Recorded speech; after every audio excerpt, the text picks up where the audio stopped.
Dans cette vidéo, nous parlerons des erreurs à éviter avec les lignes de tendance. Naturellement, lorsque vous démarrez dans le trading, on vous parlera de la structure du marché, on vous parlera des tendances, on vous parlera aussi des lignes de tendance. Et généralement, lorsqu'on trade avec les lignes de tendance, on trade avec des fausses informations. Donc, ces fausses informations, nous allons essayer de les décortiquer dans cette vidéo pour vous permettre d'éviter certaines erreurs lorsque vous utilisez les lignes de tendance.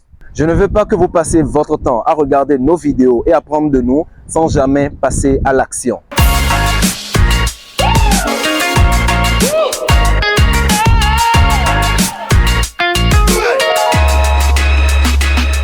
Bienvenue sur notre chaîne, mon nom c'est Dieudonné Agomankwa, je suis médecin, je suis entrepreneur, je suis trader indépendant depuis 2019. Je suis auteur de plusieurs livres déjà. Et d'ailleurs, si vous n'avez pas encore eu l'occasion de lire nos livres, notamment le livre Comprendre le trading qui vous permet de comprendre les bases du métier de trader et Productivité x100 qui vous permet de pouvoir gérer efficacement votre temps, cumuler le boulot avec le business, etc. pour vous permettre de pouvoir réussir et accomplir plus de choses en moins de temps.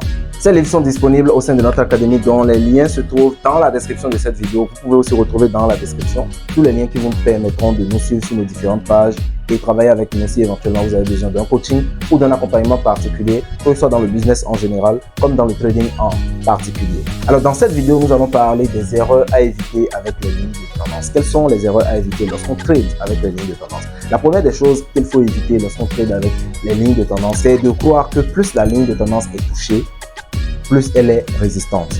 Donc généralement, lorsqu'on trace une ligne de tendance, il y a plusieurs touches sur cette ligne de tendance et on peut croire, ça peut prêter à confusion de croire que plus la ligne de tendance sera touchée, plus les prix pourront être rejetés par la ligne de tendance. Ça peut être vrai pour les supports et résistances, c'est-à-dire les supports et résistances horizontales, deviennent plus résistants, plus ils sont touchés par les prix. Plus les prix touchent les supports et résistances, plus les supports et résistances ont de l'impact. Mais contrairement aux lignes de tendance, les lignes de tendance s'affaiblissent avec l'impact. Plus les prix touchent la ligne de tendance, plus la ligne de tendance va s'affaiblir. Et donc, il faudra éviter de plus en plus d'utiliser la ligne de tendance pour pouvoir entrer en position. Ici, quand je la trace, là, voilà. Donc, on voit que les prix ont fait première touche, deuxième touche et troisième touche. Donc, une et deux et troisième touche à ce niveau. Du coup, est-ce qu'on aura quatrième touche? Ok, parce que la quatrième fois, les prix vont rejeter les prix. La ligne va rejeter les prix. Déjà, on voit que les prix sont bloqués au niveau d'un support ici. Ça veut dire que potentiellement, on peut avoir un renversement de tendance. C'est une possibilité. Et deuxièmement, la ligne de tendance a déjà été touchée au moins 3 fois. Donc après le troisième impact, généralement, on a un renversement de tendance. Et c'est ce qu'on peut d'ailleurs constater lorsque on met en marche le testeur de stratégie.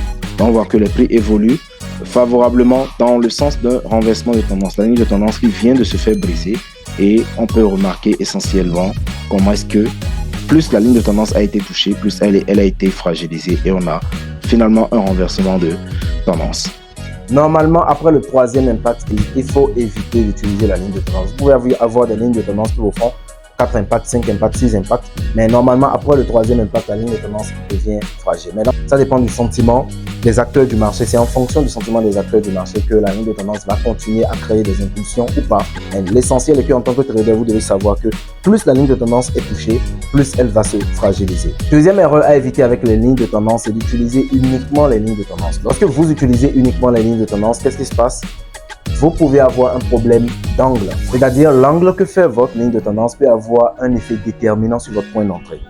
Donc, dans ce cas de figure, par exemple, on voit que essentiellement les prix ont cassé. Et dans ce cas de figure, par exemple, lorsque on trace une ligne de tendance là, donc on voit qu'on a un premier touche, un deuxième touche, un premier touche, un deuxième touche là, ok.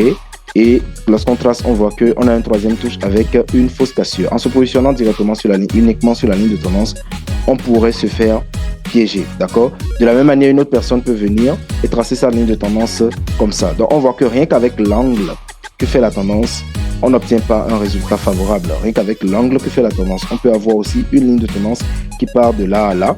On peut avoir aussi une ligne de tendance dépendant de la manière dont la personne observe les prix. On peut avoir une ligne de tendance qui part aussi de là à là. Donc, vous voyez que rien qu'avec l'angle de la tendance, rien qu'avec l'angle de la ligne de tendance, on n'obtient pas quelque chose de très favorable.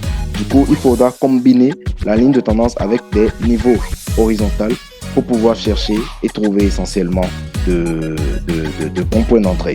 Donc, vous devez éviter d'utiliser uniquement la ligne de tendance. Vous devez combiner à cette ligne de tendance les niveaux horizontaux. D'accord, les niveaux horizontaux, les super résistances, les retracements de Fibonacci, etc. Il y a plein de types de niveaux horizontaux que vous pouvez utiliser, mais ces niveaux horizontaux doivent être croisés ou combinés à la ligne de tendance pour vous donner de meilleures probabilités d'entrée, ou du moins de meilleurs points d'entrée. Troisième erreur à éviter avec les lignes de tendance, c'est de croire que la cassure de la ligne de tendance représente un renversement de tendance. On peut avoir une cassure de ligne de tendance sans avoir de renversement de tendance. On peut avoir une cassure de ligne de tendance sans que la tendance ne se renverse. Ici, voilà, on a eu une cassure de la ligne de tendance. Un trader lambda aurait pu dire, ok, j'attends le pullback pour me positionner à la baisse, ici. Donc, il attend bel et bien le pullback. Ici, il se dit, ok, je vais me positionner à la baisse, comme ceci. Et là, mettre mon stop loss peut-être ici. Donc, mais qu'est-ce qu'on voit? On voit que les prix démarrent en même temps et continuent toujours dans le sens de la tendance. Donc, du coup, la cassure de la ligne de tendance n'est pas toujours représentative d'un renversement de tendance. On peut bel et bien avoir une cassure de la ligne de tendance sans avoir un renversement de tendance. Quand vous tracez votre ligne de tendance et que la ligne de tendance se brise, vous devez éviter de trader directement dans le sens inverse, ou du moins dans le sens opposé, ou du moins dans le sens du renversement, parce qu'on peut bel et bien avoir une cassure de la ligne de tendance tout en ayant une continuation de tendance. Il y a d'autres éléments qui permettent de confirmer le renversement de tendance, mais la ligne de tendance à elle seule ne représente pas et ne confirme pas le renversement de tendance. Si cette vidéo vous a plu, dites-nous en commentaire. Et s'il y a d'autres erreurs que vous avez eu à commettre avec les lignes de tendance, dites-le nous aussi en commentaire et descendez dans la description de cette vidéo pour retrouver tous les liens qui vous permettent de nous suivre sur différentes pages et aussi nous contacter si éventuellement vous avez besoin d'un coaching, d'un accompagnement particulier pour pouvoir faire passer votre activité de trading à un niveau supérieur. Mais attention, ne nous contactez pas si vous n'avez pas d'argent parce que nos coachings sont payants. Et donc, si vous êtes assez sérieux et pas juste curieux, contactez-nous et nous travaillerons avec vous de l'apprentissage jusqu'à la rentabilité. En attendant, boostez votre business.